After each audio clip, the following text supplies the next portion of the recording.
Welcome to Business Line's State of the Economy podcast, where you'll find insight, analysis, and the story behind the numbers. Namaskar. GDP is showing better picture. GST collection of rupees 1.5 lakh crore seems to be new normal. Car dispatch to dealers are rising. PMI manufacturing at 31 months high, and petrol diesel consumptions have gone up. These are some of the economic indicator data came in public domain on May 31st and June 1 and presenting a very bright picture of the economy. Now, what next? And are there something to worry about? To talk about all those things, we have with us Aditi Nayar, Chief Economist with ICRA. Welcome to the show, Aditi. Thank you, Shishir. Very happy to be here. Thank you. Aditi, with these numbers, will it be correct to say that post-pandemic recovery has now been cemented, or is it still early? The recovery is most certainly there. I think the concern is that it's still very uneven across sectors. So when we look at the macro numbers like these, like the GST collections, we are going to get a healthy growth. That doesn't mean that every sector is contributing equally to the revenue growth that we're seeing in the headline GST numbers. And you said 1.5 trillion is a new normal for GST. I suspect it's even a little higher than that. The range we're penciling in for the next few months is 1.57 to 1.62. So a little bit higher than what you said.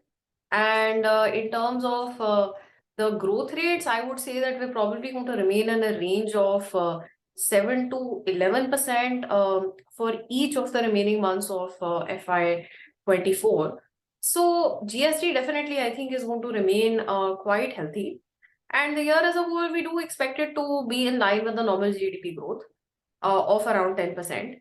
But having said that, I'll come back to what the point that I was making earlier. We don't think that every sector is going to contribute equally to the growth.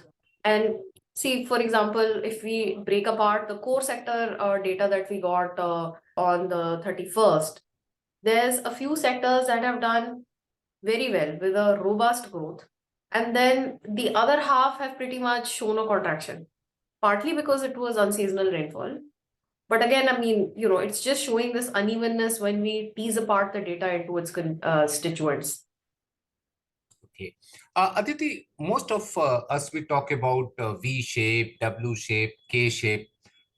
Going by your statement that uneven movement we are seeing, what kind of recovery we are seeing? Is a V, W, K, or what kind of alphabet you would like to use? So I'll use an adjective, and my favorite currently is multispeed. That's what I like to call the recovery. We've got different sectors that are growing at different speeds at different points in time. And particularly in the quarters where we have a strong base effect, we're going to get a very sharp growth coming in on the services side, which may not be matched by what's happening in the other parts of the economy. Manufacturing and some of the other industrial sectors are getting affected a lot by the commodity price cycle and what it means for margins as well. So that is playing out in a different way through the data. And agriculture, the growth was surprisingly strong in Q4. FY23 as a whole at around 4% was certainly higher than what we expected given all of the issues related to untimely rainfall, etc. And this year, I mean, it's going to be a tough act to follow, especially if we're going to be in for an El Nino in the second half of the monsoon season. Yeah, I was coming to the agriculture, because of the change in the monsoon cycle, we are seeing more monsoon rains and lesser monsoon rains. So, but at the same time, we are getting data like very good sowing and everything. What kind of expectation you have from the agriculture, considering all the quarters in FY23, we saw upward movement in the agriculture sector? My baseline expectation for FY24 for the agricultural sector is that a slight delay in the monsoon onset is not going to matter. And even if we have slightly subpar rainfall in June, that's okay because our reservoir levels are quite strong compared to historical trends. What will be really critical will be the amount of rainfall that we get in July, because that's the main month for Kharif sowing. And if farmers are going to correctly anticipate that the El Nino might be there and might cause a disruption in the second half of the year, and if they choose to switch to less water-intensive varieties of crops, then the impact of an El Nino can still get mitigated. But The fact that there may be an El Nino in the second half of the monsoon season means that we are in for a period of uncertainty. Okay. Now coming to the manufacturing sector, if I just take what PMI manufacturing is showing, it's a 31-month high, and of course it is just based on the survey among 400 companies. Do you see the same kind of optimism in the manufacturing sector what we saw during the fourth quarter of last fiscal? The fourth quarter of last fiscal, manufacturing benefited from less of commodity price pressure on margins, and that trend will continue and get accentuated in the current quarter. If you would remember last year after the Russia-Ukraine war started, a lot of commodity prices went up very sharply and peaked around June, July, and then started moderating after that. Where we are today with commodity prices is significantly lower in year-on-year terms compared to Q1 of FY23. And that is likely to give quite a lot of breather to margins. And if some producers are going to be able to pass it through into lower prices, then it may bump up demand as well. But the data from the demand side, it's not showing that kind of encouraging trend. Do you agree with that? Yes, because I still think that people are prioritizing consumption of services over goods.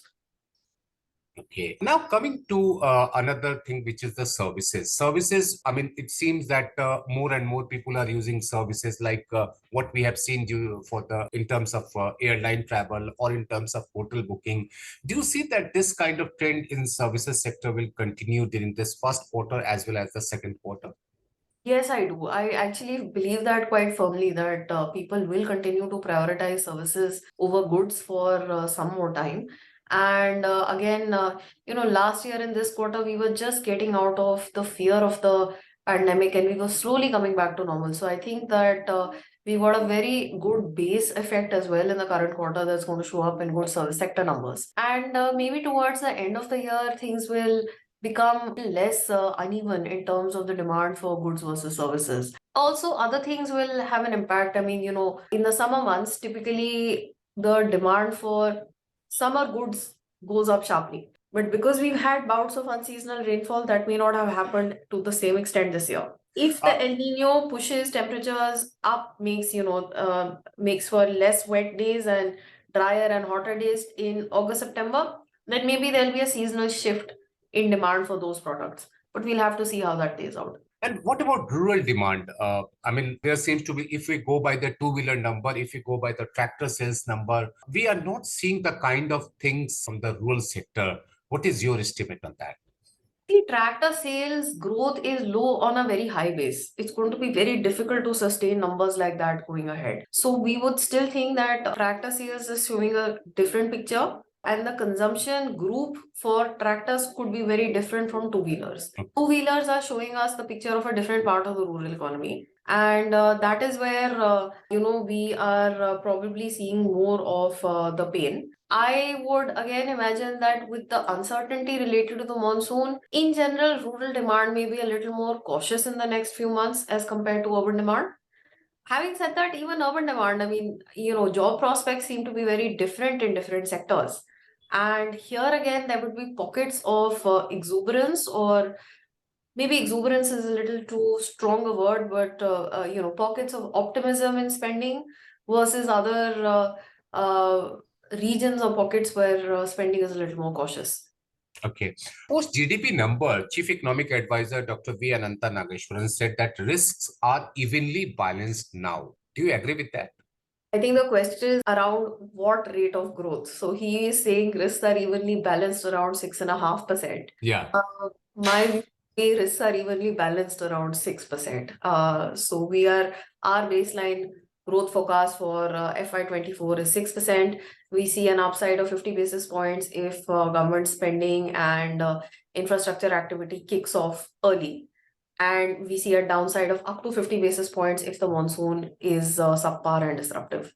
Okay, so the baseline would be 6% if I... For us, yes. At ICRA, we are sticking to a baseline growth of 6%. We're not ruling out 6.5% at all, but that will require government capex to be front-loaded, and we're hoping that will happen. Okay. And if I ask you about what is the major concern? We all have talked about all good numbers, all the positive aspect. But if I ask you two or three most important concern or the risk at this moment, what would be yours apart from the monsoon? The external environment is certainly a risk. We've lived with a lot of external uncertainty for the last couple of years, and merchandise exports have been contracting for the last few months, pretty much. So that definitely is a risk. How quickly external headwinds start slowing down service sector exports, which have so far been very robust, that's something that we need to wait and watch. And another risk would be, you know, if there is a sudden spike in crude oil prices, then that definitely ends up being disruptive as well. Another high frequency economic indicator people would be waiting for is the retail inflation, which is going to out on 12th of this month. What is your expectation? We are looking at a number of around 4.5 to 4.7% for the month of May, and basically flattish to a little lower as compared to the previous month. And we definitely think that Q1 is going to undershoot the earlier expectations. But again, here we cannot rule out that inflation will not rise in the event that an El Nino does surface. So uncertainty remains for the second half of the year, but we're definitely looking at a much softer inflation print in FY24 as compared to FY23 on average. Okay, and now my final question to you, that what movement you expect on interest rate considering high liquidity in the banking system post withdrawal of rupees 2000 and of course expectation of lower inflation? For the June MPC review, we're looking at a pause, and we do think that the pause should continue for a few more policies, at least after that. Liquidity will get some benefit from the 2000 rupee notes, which will get deposited in the banking system. But in general, durable liquidity is likely to be on the tighter side toward the end of the year. So this will help to counteract some of that impact.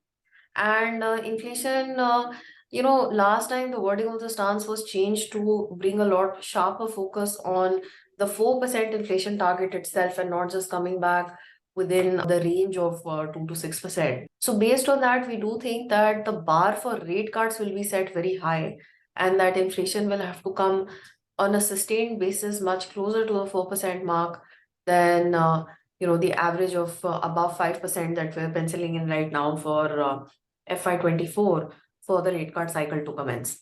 And do you see the stance to be changed to neutral? Not in this policy, because what we understood in the last couple of policies regarding the stance and the threshold to change it, we don't think that those conditions have been met yet.